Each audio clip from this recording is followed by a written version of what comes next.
Hello friends, नमस्कार. मी शेखर पाटील. तुमचं स्वागत आहे शेखर विथ इंग्लिश टू मराठीमध्ये. आजच्या स्टोरीचं नाव आहे the eagle and the crow. Story तशी खूप छोटी आहे पण खूप छान आहे.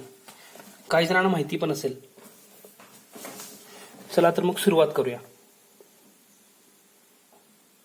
One day a crow was sitting on a tree in a grassland.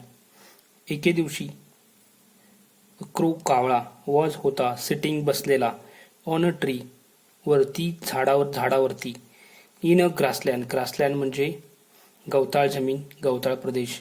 एके दिवशी गवताळ प्रदेशात झाडावरती एक कावळा बसला होता.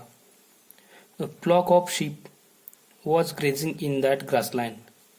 A flock of sheep, flock म्हणजे कळप, शीप म्हणजे मेंढी, ऑफ चाचीचे, मेंढ्यांचा कळप, वॉज होता, ग्रेझिंग चरणे, ग्रेझिंग म्हणजे चरणे, in that grassland, that grassland त्याच गवताळ प्रदेशात मेंढ्यांचा कळप चरत होता. आफ्टर व्हाईल काही वेळानंतर, थोड्या वेळाने, द क्रो सॉ अँड ईगल कावळ्याने, सॉ म्हणजे पाहिले, सीचं भूतकाळ रूप, सी पाहणे, सी पाहिले, कावळ्याने पाहिले गरुडाला. फ्लाइंग उडणे, फ्लाइंग म्हणजे उडणे, हाय उंच, in the sky, high in the sky उंच आकाशात. ही नोट कावळ्याने एका गरुडाला उंच आकाशात उडताना पाहिले. ही नोटिस्ड, नोटिस्ड म्हणजे अवलोकन करणे, लक्ष देणे.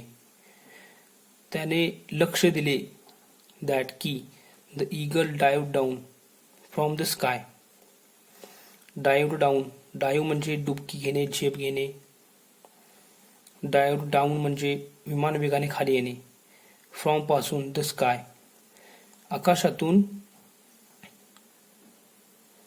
विमान वेगाने एक गरुड खाली येत आहे हे कावळ्याने लक्ष देऊन पाहिले.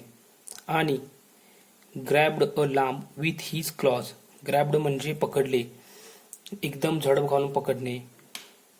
अ लांब, लांब म्हणजे कोकरू, विथ हिज क्लॉ, विथ बरोबर, हिज क्लॉज त्याच्या पंजाने, त्याच्या पंजाने एकदम झडप घालून एका कोकराला पकडले. The eagle took the lamb with him to his nest. The eagle took, टेकचं भूतकाळ रूप टूक, टेक म्हणजे घेणे, टूक म्हणजे घेतले.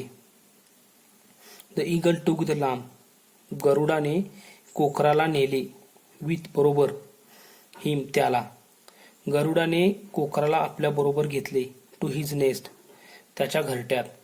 लोकेटेड, लोकेटेड म्हणजे एखादं ठिकाण, वसलेलं ठिकाण. High over tree tops, high over उंच वरती, ट्री टॉप्स झाडाच्या शेंड्यावर.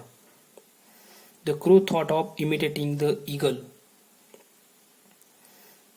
कावळ्याने विचार केला, थॉट म्हणजे विचार करणे, ऑफ चा, इमिटेटिंग, इमिटेटिंग म्हणजे अनुकरण करणे, द ईगल गरुडाचं अनुकरण करण्याचा कावळ्याने विचार केला. So he flew towards another lamb and tried to catch it with his claw.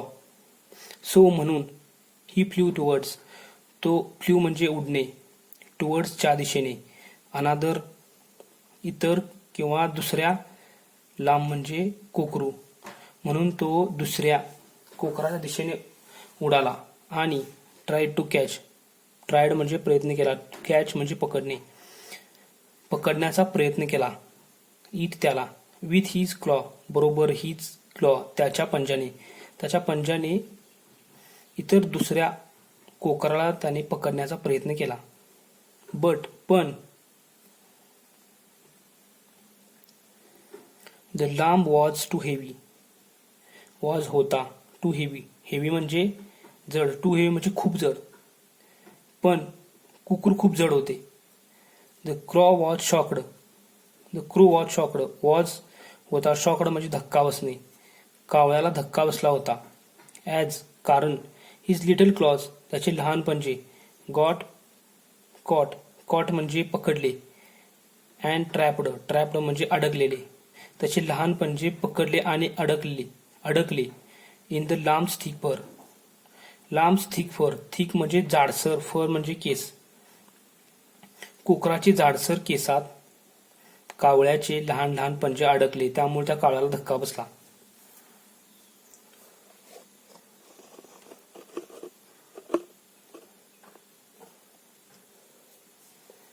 He tried hard to get off the lamb. He tried hard. त्याने खूप प्रयत्न केले. To get off, get off म्हणजे उतरणे. द लांब, कोकरावरून उतरण्याचा खूप प्रयत्न केला. बट कुड नॉट, पण ते शक्य झाले नाही. हिज क्लॉज वेअर टोटली, त्याचे पंजे होते, टोटली म्हणजे पूर्ण, त्याचे पंजे पूर्णतः एन्टॅगल्ड म्हणजे अडकलेले, त्याचे पंजे पूर्णतः अडकलेले होते. In that lamb's thick fur, in म्हणजे आत, लांब्स थिक फर कोकराच्या जाडसर केसात कावळ्याचे पंजे पूर्णतः अडकले होते. अ शेपर्ड सॉ द क्रो, शेपर्ड म्हणजे मेंढपाळ, सॉ पाहिले, द क्रो एका मेंढपाळाने कावळ्याला पाहिले. ही कॉट द क्रो, त्याने कावळ्याला पकडले.